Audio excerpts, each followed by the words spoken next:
वो जो करेंगे कृपा, होगी हरि से भेंट सहज प्यारे, हरि हरि हरि हरि भज प्यारे।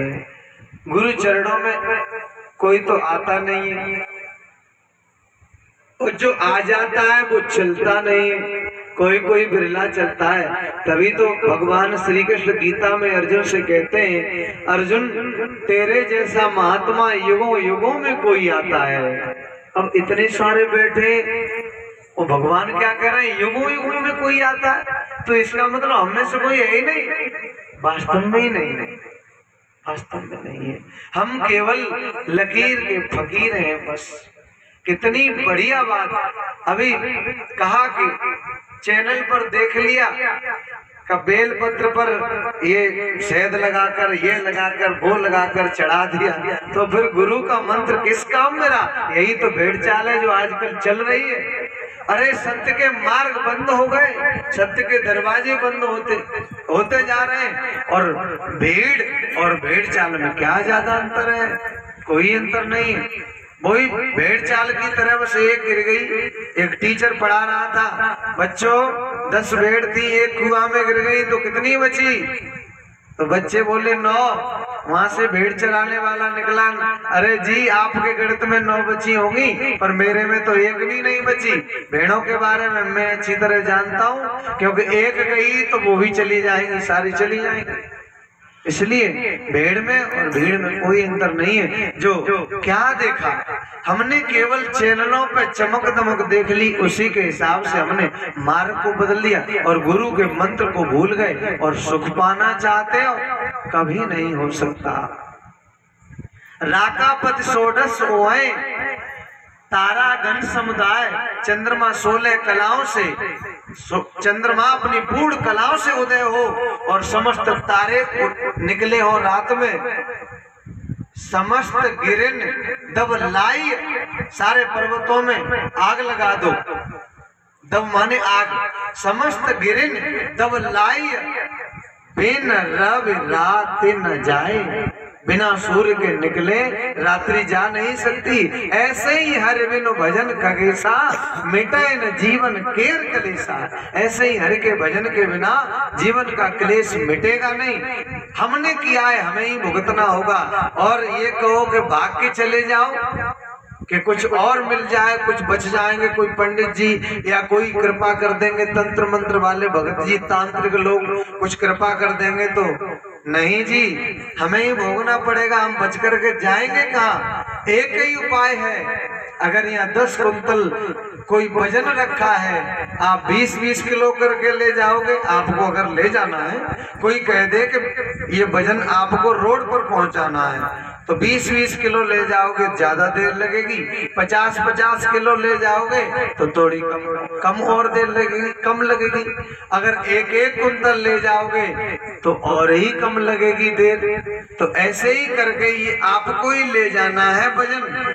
और जैसे कष्ट आए और हमने क्या किया कि बस भागने लगे, तो ये लादने आपको ही है, हमको ही लादने, आपको ही लादने, कोई और नहीं लादेगा, हमें ही लादने। ऐसे ही करके भागना नहीं है। एक कुंतल ले जाओ एक बार में, जिससे जल्दी पार हो जाए, जल्दी पहुंच जाए। ये मेरी जिंदगी का अनुभव है, मैं लिखी पढ़ी बात नहीं कर रहा, मैं अपने जिंदगी का अनुभव है। जब भी कष्ट, जब कोई कष्ट आता है जीवन में, आता है, इतना सब कुछ करने के बावजूद भी आता है, तो जब आता है तो बस मैं यही जानता हूँ कि भोजन को कुछ कम कर दो, सोना कम कर दो, और चिंतन ज्यादा करो, सुमिरन ज्यादा करो, बढ़ाओ, तो निश्चित ही वो आपका दुख जल्दी दूर होगा। और हुआ है, 3 दिन में दूर हुआ है। आज तक जीवन में अनेकों बार दुख आया, बचपन में से आज तक। हकीकत कह रहा हूँ, 3 दिन से ज्यादा टिकाई नहीं, कभी नहीं टिका 3 दिन से ज्यादा। तो इसलिए गुरु के मंत्र पर विश्वास होना चाहिए, और छोड़ करके गुरु के मंत्र को और दूसरों का हम ये बताए हुए तमाम हम करते रहेंगे तो कहीं नहीं पहुंचेंगे, वास्तव में कहीं नहीं। बिल्कुल जिस जगह पर हैं उसी जगह पर रहेंगे। किस दिशा में बजाना नहीं। किस दिशा में बढ़े जा रहे हैं कदम, सुख की चाहत के बदले में पाया है गम। यूं भटक कर कहीं भी न पहुंचेंगे हम, यूं भटक कर कहीं भी न पहुंचेंगे हम, सुख की चाहत के बदले में पाया है गम। किस दिशा में बढ़े जा रहे हैं कदम, किस दिशा में कदम बढ़ रहे हैं, सुख की चाहत के जितना जितना सुख के पीछे चले उतना ही दुख और बढ़ता जा रहा है। इसलिए यूं भटक कर कहीं भी न पहुंचेंगे हम, सुख की चाहत के बदले में आया है गम।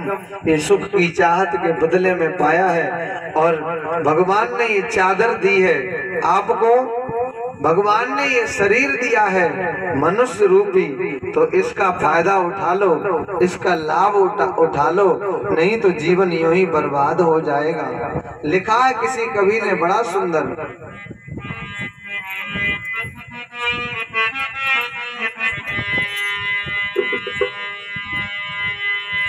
भजले राम नाम सुखदाई, तज दे खोटी यार कमाई, मत सो ओढ़ के जानो दुनिया से परे गो चोला छोड़ के, जानो दुनिया से परे गो चोला छोड़ के।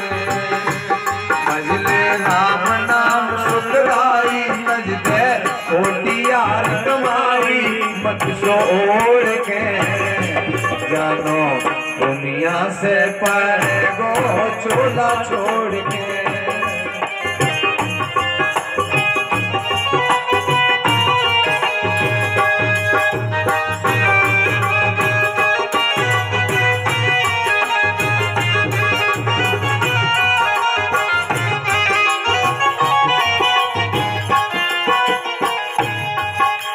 नर्तन मिलो जगत से प्यारा, हर को भूल बनो मतवारो।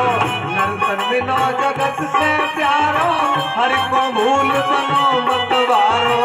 नर्तन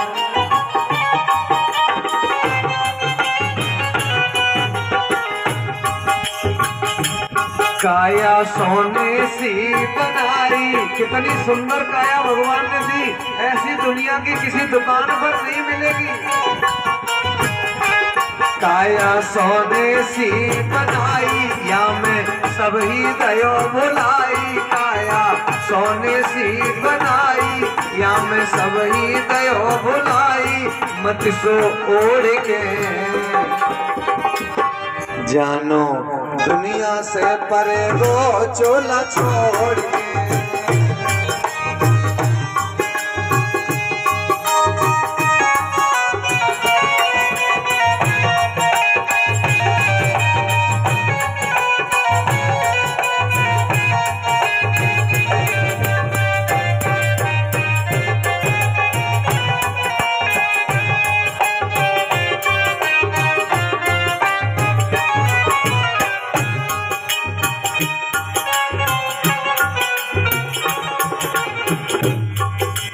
तेरी जादिन ढले जवानी, रोवे कर कर याद पुरानी। तेरी जादिन ढले जवानी, रोवे कर कर याद पुरानी।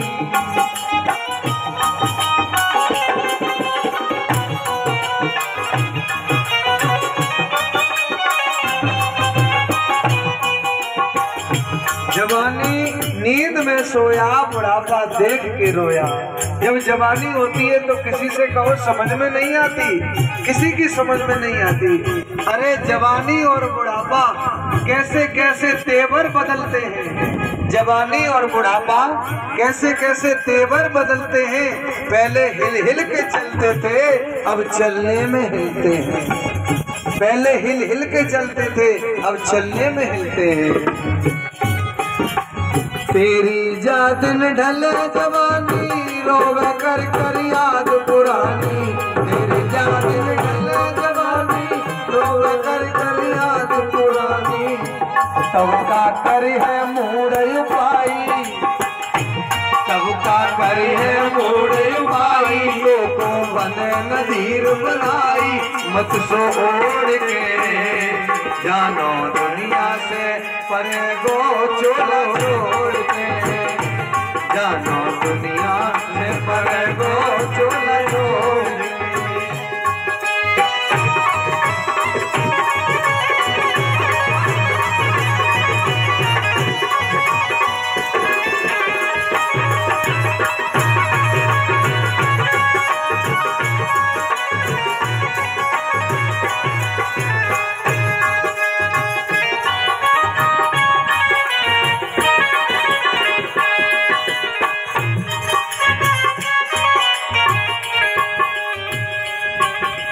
टूटे दांत हाथ और पैया, फूटे कान सुनन को नैया, टूटे दांत हाथ और पैया, फूटे कान सुनन को नैया।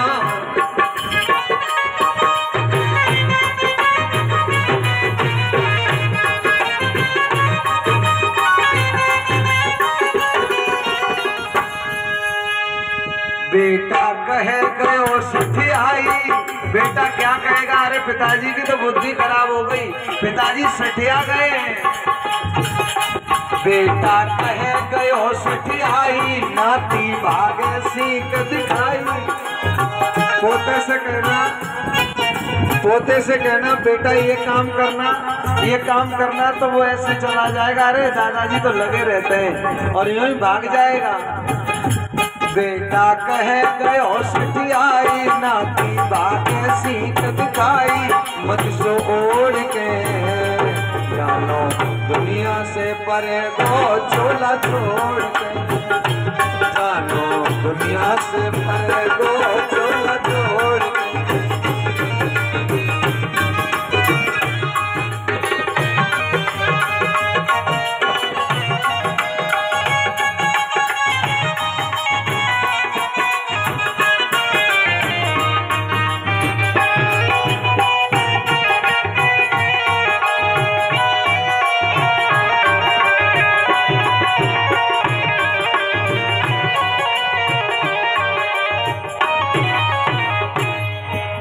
कर ले प्यार नंद नंदन से, जय हिंद छूट जाए बंधन से।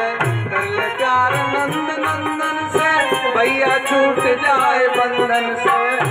नहीं हम करिए खूब पिटाई, यमराज आएंगे और खूब पिटाई करेंगे, खूब मार लगाएंगे। नहीं हम करिए खूब पिटाई, तेरी बात मुश्किल जाए। नहीं हम करिए खूब पिटाई, तेरी बात मुश्किल जाए। मत छोड़ के जानो दुनिया से परे गो चोला छोड़, जानो दुनिया से परे गो चोला छोड़। बजले राम नाम सुखदाई, बजले कोटि यार कमाई। बजले राम नाम सुखदाई, बजले कोटि यार कमाई।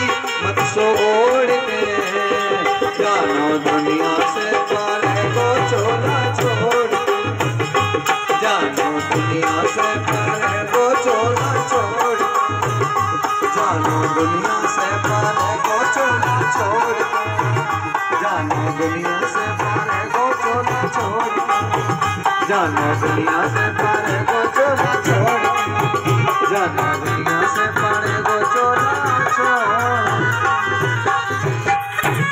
मत छोड़ के जानो दुनिया से परे गो चोला छोड़। एक दिन अवश्य जाना होगा, ये हम भूले नहीं।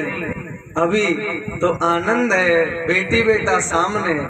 अभी कुछ को तो अंदर से हिल गए होंगे, और कोई हिल करके फिर बोले होंगे, अरे काहे को पागल हो रहे हैं, ये तो सुनने की कहने की बात है। घर पे बेटी है, बेटा है, पति है, और पति कहेगा पत्नी है, सब कुछ है, क्या टेंशन, जाएंगे घर में आनंद लेंगे। अरे हम यूं ही फालतू में सोच रहे हैं, लेकिन नहीं, वो घड़ी अवश्य आए। एक दिन। आज ये सब कुछ है, चाहे लाखों करोड़ों वर्ष जी लो, फिर भी एक दिन वो अवश्य आएगी घड़ी। और जब वो घड़ी आएगी, मौत का समय जो निश्चित है वो उसी समय पर आएगी। जिस समय मौत आ जाएगी, एक घड़ी निकलने पाएगी, सुई इधर से उधर नहीं हो सकती।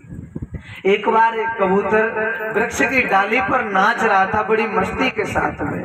वहां से यमराज की सवारी निकली तो कबूतर को देख करके यमराज मुस्कुरा गए। और जैसे ही यमराज को मुस्कुराता देखा कबूतर ने, वैसे ही कबूतर उदास हो गया। वहां से पक्षियों के राजा गरुड़ निकले। गरुड़ जी तो पक्षियों के राजा हैं। वो निकल करके जा रहे थे और जैसे ही गरुड़ जी ने कबूतर को उदास देखा तो गरुड़ जी ने पूछा, क्यों, क्या बात है, तू उदास क्यों है? कहा, महाराज क्या बताऊं, बात ही ऐसी है, उदासी का कारण बहुत विचित्र है। का बता तो सही, मेरे लायक कुछ होगा तो मैं अवश्य करूंगा, पर तेरा दुख दूर करूंगा।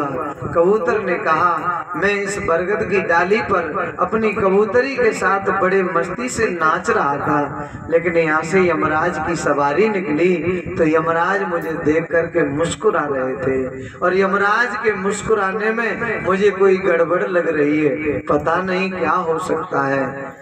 गरुड़ जी ने कहा, क्यों फिक्र करता है, बैठ मेरी पीठ पर और मैं तुझे बहुत दूर लेके जाता हूँ। और कबूतर को गरुड़ जी ने पीठ पर बिठाया और पीठ पर बिठा करके वो 7 समुद्र पार एक पर्वत के ऊपर ले गए और पर्वत के ऊपर ले जाकर के छोड़ दिया। कहा, चिंता मत कर, निश्चिंत हो जा। गरुड़ जी इधर से जल्दी जल्दी हाँफते हुए चले आ रहे थे, दौड़ते, और पहुंचे भगवान विष्णु के पास। क्या देखा है कि यमराज वहीं बैठे थे और यमराज ने जैसे ही गरुड़ जी को देखा तो यमराज मुस्कुरा करके पूछने लगे, कहो कहाँ से आ रहे हो? तो यमराज से गरुड़ जी ने कहा, आप उस भोले पक्षी कबूतर को देखकर मुस्कुरा क्यों रहे थे? तो यमराज ने कहा, गरुड़ जी, मैं उस कबूतर को देख के नहीं मुस्कुरा रहा था, मुझे तो विधि के विधान पर हंसी आ रही थी। मेरे विधाता के लेख में लिखा था कि इस कबूतर की मौत 7 समुद्र पार एक पर्वत के ऊपर एक बिल्ली के द्वारा लिखी है। 2 घड़ी बाद, और ये कबूतर अभी नाच रहा है। अगर अभी से उड़े कबूतर तो 7 समुद्र पार, एक समुद्र 400 कोस के होता है, 400 कोस की उसकी चौड़ाई होती है, तो वो ये अभी से उड़ना प्रारंभ करे तो 6 महीने लग जाएंगे पहुंचने में। और इसकी मौत जो है वो पर्वत के ऊपर बिल्ली के द्वारा लिखी है, तो ये कैसे संभव हो जाएगा? और आपके समान तो कोई उड़ने वाला है ही नहीं, आप तो पल भर में पहुंच जाते हैं। और आप उसे ले गए, पर्वत के ऊपर छोड़ दिया, उसे बिल्ली ने खा लिया। इसलिए मुझे विधि के विधान पर हंसी आ रही थी और इसका कोई दूसरा कारण नहीं है। इसलिए मेरी माताओं, बहनों, भाइयों, बुजुर्गों, ये हकीकत जो संत हैं ये ऐसे ही नहीं बक रहे, इन्होंने अनुभव किया है उस मृत्यु को। अभी मृत्यु हुई नहीं है, अभी शरीर में है, ये चेतन में अभी है, लेकिन फिर भी इन्हें पूरा मृत्यु का जो अनुभव होता है ना, जो मृत्यु के समय जो कष्ट होता है ना, वो इन्हें जीते जागते अभी हो चुका, कई बार हो चुका, कई बार। इसीलिए आपको चेताते हैं, वैसे ही नहीं। और ये अनुभव जिसको हो जाता है वो ही बार बार ये चर्चा करता है। नहीं बताओ, कोई करता है? कोई नहीं करता। जो ज्यादा जिस जंजाल में फंस गया होगा, शराबी कहेगा बर्बाद करने के बाद, बेटे को सब कुछ करना पर शराब मत पीना, और चोर कहेगा बेटा सब कुछ करना पर चोरी मत करना। तो वो ही तो कहेगा जिसे अनुभव होगा। तो ऐसे ही करके ये जो संत है ना, इन्हें जीते जागते अनुभव मृत्यु का हो चुका है। इसीलिए बार बार कहते हैं आएगी आएगी, पर हम क्या है कि हम नहीं समझते उसे और बेफिक्र हो जाते हैं, बेफिक्र निश्चिंत हो जाते हैं। इसलिए ये परमात्मा ने जो चूनर दी है ये बड़ी सुंदर है और ये अपना पीहर है जहां हम अभी हैं, और वो ससुराल है। तो पीहर में जो बेटी मनमानी करती है वो ससुराल में जाएगी तो रोएगी। अभी यहाँ 8 बजे जगती रही है, अब 4 बजे जाती है शादी होके तो रोएगी क्यों? 4 बजे जगना पड़ेगा। यहाँ मनमानी की है पीहर में, अब हम भी तो मनमानी कर रहे हैं पीहर में। पीहर में चलो संभाल के, ससुरे में कुगती होगी। पीहर में संभल के चलना है, तब उस ससुराल में बढ़िया। और अगर यहाँ भी 4 बजे जगती है पीहर में, मायके में, तो वहां भी कहेगी कि मैं तो जग लूंगी और प्रियतम को रिझा लूंगी। फिर प्रियतम राजी तो कौन क्या करेगा? मुल्ला क्या काजी। तो वो तो बढ़िया ही बढ़िया है। इसलिए ये चूनर हमें मिली है बड़ी सुंदर, और इसे यूं ही बर्बाद न करें।